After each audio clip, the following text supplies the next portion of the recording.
Hi, and welcome to this Naked Truth conversation. We've been doing a few of these on the YouTube channel, and this conversation is with Cat Etherington, and is actually part of a conversation that we've included in our Control-Alt-Delete course. In this video, we're going to talk a little bit about how can we have honest and accountable relationships with people. But before we jump in, why don't you tell us a little bit about yourself first? Sure. Well, I'm currently head of recovery with Naked Truth Project, which means that I oversee all of our recovery work, including our recovery programs.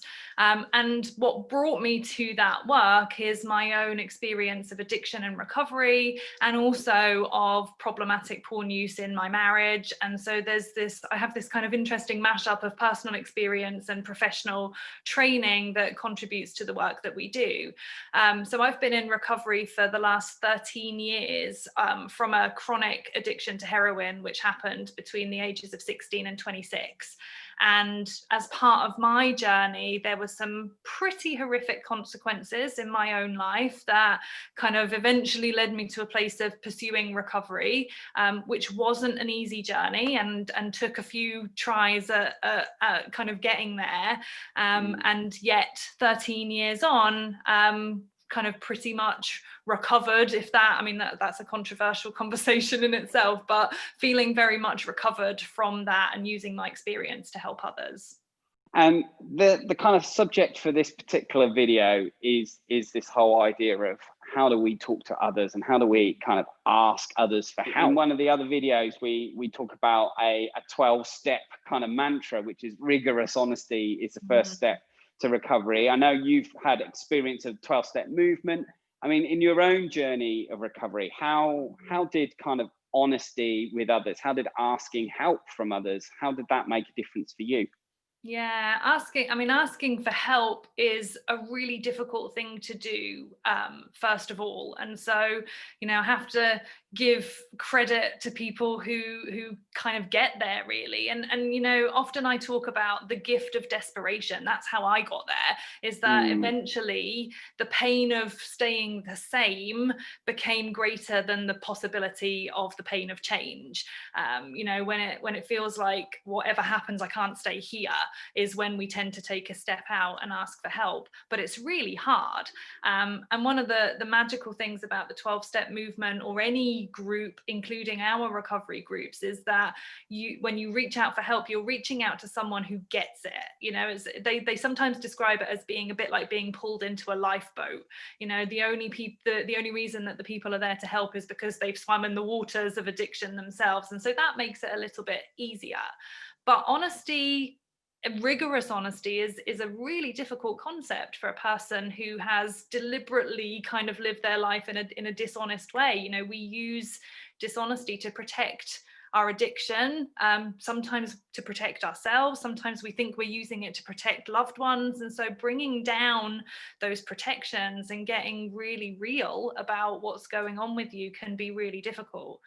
With all of that said, there's no way I could have done recovery without learning how to open myself up to another person. And the context of a recovery group, whatever that is probably the starting point for rigorous honesty, because of that lifeboat thing, right? So these are people who, I always marveled at the fact that my mentors and my sponsors never went, "Oh, you did what?" They all went, yeah, we did that too. And there's just something so safe and shame reducing about knowing that I'm not the only one. Yeah, I guess one of the first things I think as you kind of talk about that is, I mean, do you feel in your own experience at least that that's almost mandatory, that someone has to have been there first?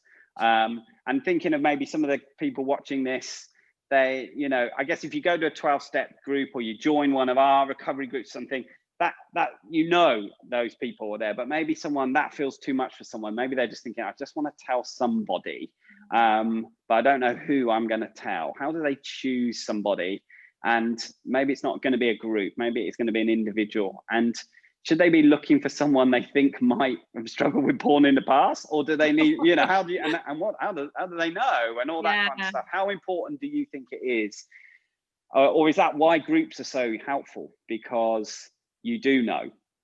I think both is the answer to that question. I mean, groups are helpful because you do know, and so you almost have a not necessarily a guarantee, but certainly a greater chance of that being held safely. You know, when you go to somebody and you say, "This is my reality," especially if you have lived in a place of shame and, you know, your feelings that fear that I'm going to be ostracized or you know, judged, knowing that this is a safe environment is key. So obviously a group of recovering people has a higher likelihood to provide that.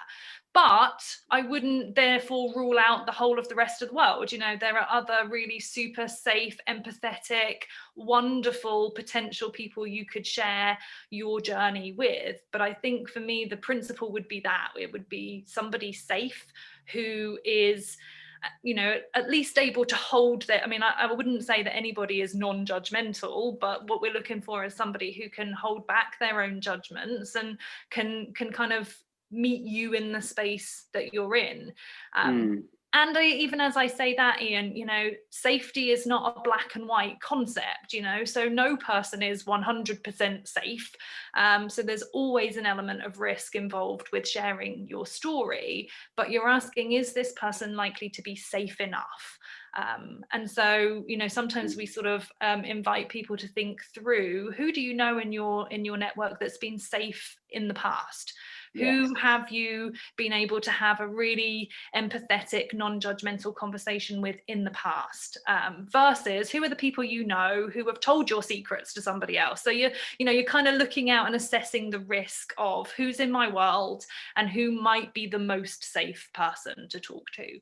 Yeah, I think that's really helpful. And as you say, someone may not have shown themselves as being a former porn user, but they may have shown themselves as being trustworthy. Right. They may have shown themselves someone who cares for you in other ways. And right. So the risk is kind of lessened because you know that about them already. Because I guess a lot of people watching this will be weighing up, who do I talk to?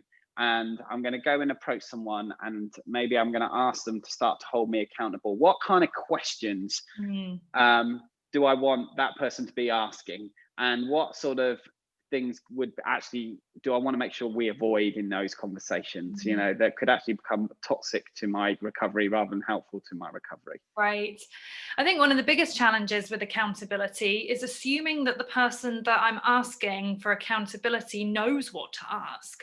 Like, I think a lot of people go to somebody and say, can you hold me accountable? Thank you very much. I'll ring you on Tuesday. And the person who's playing the role of the accountability partner, why would they know what is helpful to ask and not helpful? And so I would definitely encourage people entering an accountability relationship to have that conversation. Like, what do you want me to ask you? Because I think as a principle, accountability shouldn't really be something that you do to me. It should be a relationship. And I think a lot of people misunderstand even the concept of accountability. And so if you don't ask me the right question, somehow it's your fault that I'm looking at porn because it's on you to ask the right question. And so what I sometimes say to guys is, no, actually, accountability is a thing you do to you, and you invite somebody to partner with you in. So think about, as the person seeking accountability, what do you want to be held accountable for? You know, we have a kind of structured accountability process in our groups, but often a guy in our group will say something like, this is a goal that within my recovery I'm specifically working towards, so I'm going to add that in to my accountability check-in. And so I'm not asking them, did you do your push-ups? Did you do your, you know, whatever it is? They're saying, as part of my check-in, I'd like to include this. And they're holding themselves accountable. So it's not on me to ask them the right questions. It's on them to offer what they want to offer. So I think as a principle, that's helpful to bear in mind. Yeah. And people just starting an accountability relationship, a good question to start with is, what don't you want me to ask you right now? You know, what's the thing you're hoping not to have to answer today is a pretty good accountability question. Yeah. I mean, are there things if you started to spot happening in your accountability relationship? So again, if I'm a user, I've been in this relationship with somebody, and I suddenly start to spot this is happening, or this isn't happening. And that should be a bit of a red flag that, oh, okay, this isn't working in the right way, and either it needs a bit of adjustment, or I need to find someone different. I mean, are there, because I guess, you know, that can happen. You can actually kind of have people who maybe become unhelpful in an accountability relationship. One of the things I learned in the 12-step program, where you kind of have this person that you might call a sponsor, they're kind of your guide. One of the things I learned there is, if your sponsor always agrees with you, there's probably something wrong. So, you know, assuming that addiction is as much about cognition as it is about anything else, it's about the way that I think being corrupted by this desire, then if everything I say to my accountability partner, they go, yeah, you're right, you know, that's probably not not true, and B, not helpful. So, you know, I would definitely say a red flag is my accountability partner rubber stamping all of my excuses, all of my justifications. When I start saying to them, well, you know, if my wife would just, and they start saying, well, yeah, it really is her fault, you know, those are big red flags. Not that, you know, you want someone who's at odds with you all of the time, but you do want someone who's going to challenge you outside of your own perceptions, and who's going to push you to be better. Because if an accountability relationship doesn't result in some kind of change and transformation, what are we doing?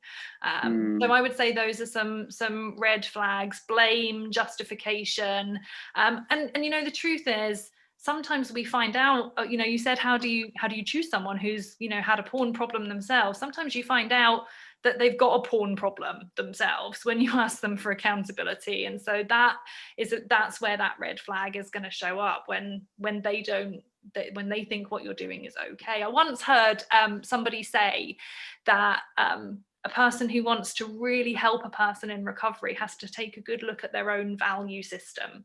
So if you have a value system that doesn't include rigorous honesty, why would you expect that from somebody else? So, you know, you're definitely looking for someone who is living life in a way that you might aspire to. Great. And have you got any practical tips in terms of, one of the things we've talked about is when is the right time to talk to someone? But I'd be interested to just kind of hear both from your own experience of having a sponsors and mentors and people in your own recovery, and then as you've been working alongside others. You know, is it, again, one of those things that a sponsor should be checking in every day, or you should be checking in every day with your sponsor? What's the best way around? I think you want both of those things. You know, you want someone who's not gonna help you to abdicate responsibility for your own recovery, and you want someone who's going to check in when you go quiet. You know, when I think about my own recovery, I'm going to go quiet when I'm struggling. That's when you're not going to hear from me. And so if we hold fast to this, well, it's your job to contact me, we might miss an opportunity to open a dialogue that is really helpful and avoids a disaster. And if we do that too often, we might teach the person on the other end of that relationship that they don't have any responsibility in that.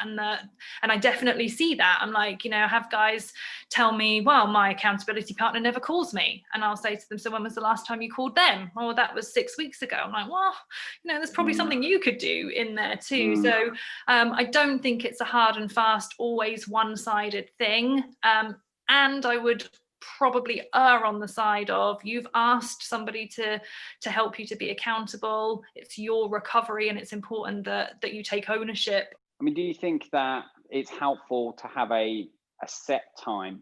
I mean, we've talked a little bit about groups, and again, that kind of, by nature of being in a group, potentially it's a fixed day or a time or whatever. But even if you weren't in a group, is it still helpful to sort of say, okay, once every 2 weeks, once every week, there's going to be some sort of communication? Yeah, because one of the things, if you asked my group of recovering men, they would tell you that I often say that recovery doesn't happen by accident.